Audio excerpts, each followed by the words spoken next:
आप सभी को प्रभु यीशु मसीह में शालोम।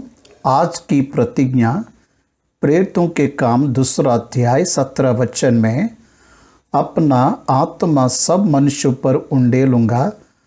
परमेश्वर आज हमसे प्रतिज्ञा कर रहे हैं कि मैं अपनी आत्मा तुम सब पर उंडेलूंगा। भाइयों और बहनों, हम मसीह लोगों को उद्धार के साथ साथ पवित्र आत्मा के अभिषेक का भी अनुभव रहना चाहिए, क्योंकि पवित्र आत्मा का सामर्थ्य प्रचारकों के लिए ही नहीं, हम सब के लिए भी आवश्यक है। क्योंकि जिसमें मसीह की आत्मा नहीं तो वह व्यक्ति परमेश्वर का नहीं होता। परमेश्वर की आत्मा आप ही हमारी आत्मा के साथ गवाही देता है कि हम परमेश्वर के संतान हैं। पवित्र आत्मा के द्वारा हम परमेश्वर की इच्छा के अनुसार अपने जीवन को चला पाते हैं। वह सिर्फ परमेश्वर की इच्छा के अनुसार हमें चलाना ही नहीं, साथ साथ जब जब हम प्रार्थना करने में दुर्बल हो जाते हैं तो हमारे लिए परमेश्वर से विनती भी करता है। दाऊद कहता है, तेरी आत्मा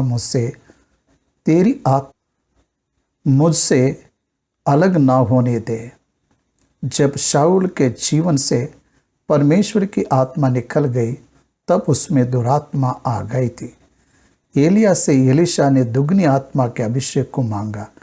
आज हमें भी हमारे जीवन में यह देखना चाहिए कि हम क्या मांग रहे हैं। पवित्र आत्मा हमें कभी हारने नहीं देता, वह हमारा सहायक है।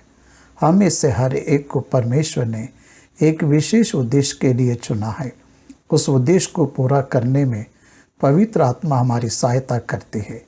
पुराने नियम में भी परमेश्वर ने निवास स्थान की कारीगरी के लिए चुने हुए व्यक्तियों को अपनी आत्मा से परिपूर्ण किया था, जिससे वह उस काम को बुद्धि, प्रवीणता, ज्ञान और सब प्रकार के कार्यों की समझ देने वाली आत्मा की सहायता से कर पाए।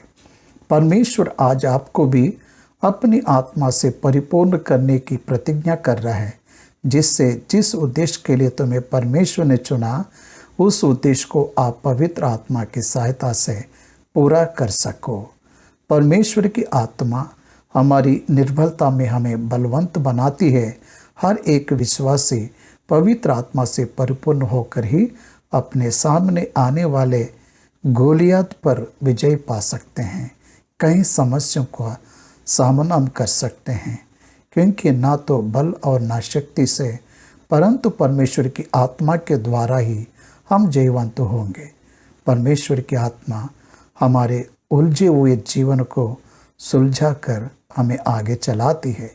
परमेश्वर की आत्मा से हर दिन अपने आप को भरिए, आत्मा को ना बुझाइए। प्रभु इस वचन को आशीष दे। प्रभु आप सभी को भी इस प्रतिज्ञा के द्वारा आशीष दे। प्रार्थना। सर्वशक्तिमान परमेश्वर पिता, हम धन्यवाद करते हैं आज की प्रतिज्ञा के लिए, जो आपके वचन, आपकी प्रतिज्ञा पूरी होने वाली है। इस पूरी होने वाली प्रतिज्ञा के लिए धन्यवाद पिता। आज जितने भी हमारे प्रिय भाई और बहन आज इस वचन को सुन रहे हैं, इस प्रतिज्ञा के ऊपर विश्वास कर रहे हैं, उन सभी को आशीष दे।